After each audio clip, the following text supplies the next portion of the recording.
Hello, I'm Dr. Nancy Crawford, Director of the Anterior Services Division of the Moore Eye Institute. I'm also a glaucoma specialist, and so would like to spend a few moments speaking with you about glaucoma. Primary open-angle glaucoma, the most common type, is one of the leading causes of blindness in the United States. For African Americans, it's the #1 cause. Part of the problem, part of the reason people still go blind from glaucoma, is that they often do not know they have it.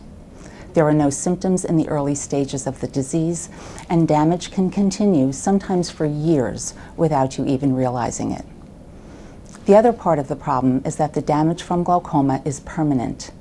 Vision loss to the disease cannot be restored. The good news is that with early diagnosis and treatment, most of the damage from glaucoma can be prevented. That is why I strongly urge you to have regular comprehensive eye examinations looking for the earliest signs of the disease. Here at the Moore Eye Institute, we have a whole team of glaucoma specialists and technicians to work with you to help preserve your sight. The video you're about to see contains more detailed information about primary open-angle and other types of glaucoma. I hope you find it helpful, and thank you for listening. Hi, my name is Dr. Bruce Sumlin. I'm a board-certified ophthalmologist specializing in anterior segment surgery and glaucoma surgery. Today we're going to talk about understanding glaucoma. Looking at the normal eye, what we see here, we see the front of the eye and the back of the eye, and then the contents in between. We have a cornea, iris, lens, and retina. The cornea and the lens helps focus everything that you see out in the world and projects what you see to the back of your eye. That's where the picture gets developed, and the nerve transmits all the information that your eye sees back to your brain. Glaucoma is a disease characterized by progressive optic nerve damage, as well as vision loss, and is often associated with elevated pressure.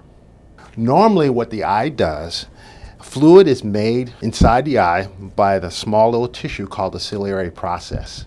This travels between your iris and your lens through the pupil, circulates in the anterior space, front space of the eye, and then drains through these channels located in the angle between your iris and your cornea. Glaucoma occurs oftentimes when the access to this angle is obstructed. This is referred to as angle closure glaucoma. Another form of glaucoma occurs when this angle, the channels here, are not obstructed. This is open angle glaucoma. Open angle glaucoma occurs when the actual trabecular meshwork is not functioning properly. As a result of either obstruction of the angle or the trabecular meshwork not functioning properly, pressure in the eye will tend to increase. As a result, you begin to develop optic nerve damage. Associated once again with optic nerve damage is visual field loss. Initially, the visual field loss goes undetected, but as the disease process progresses, you begin to have further and further damage of the optic nerve with progressive visual field loss that can ultimately lead to total loss of vision. The risk factors for open angle glaucoma include advancing age, family history, African American heritage, diabetes, hypertension, and nearsightedness. In this display, what we see here is on your far left is a normal looking optic nerve, which is pale and the margins are well demarcated. Further on your right here, we see a pale optic nerve with the center portion of the optic nerve indented like a crater.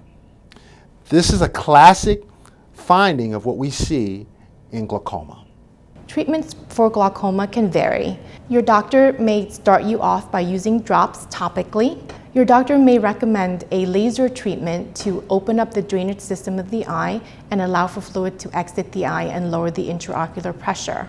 Mr. Coffey, As I mentioned, I think you're the perfect candidate for selective laser trabeculoplasty because SLT specifically targets pigmented cells, and with your type of glaucoma, pigmentary glaucoma, you have a great chance of responding well.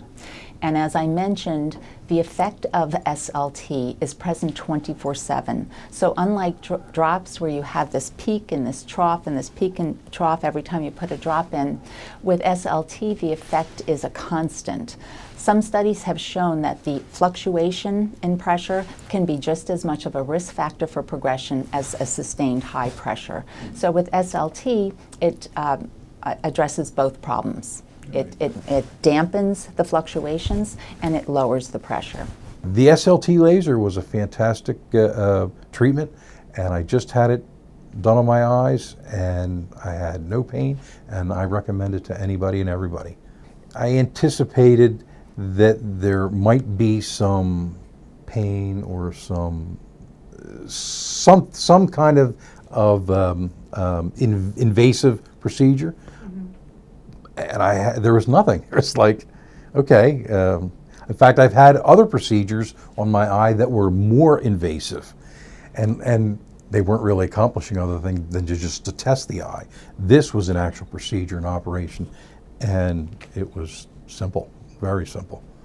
If you've been diagnosed with a cataract and are also using drops for glaucoma, your doctor may recommend a procedure called an eye stent, which is a procedure that is done during cataract surgery in order to help the drainage system and in order for fluid to flow out of the eye more efficiently.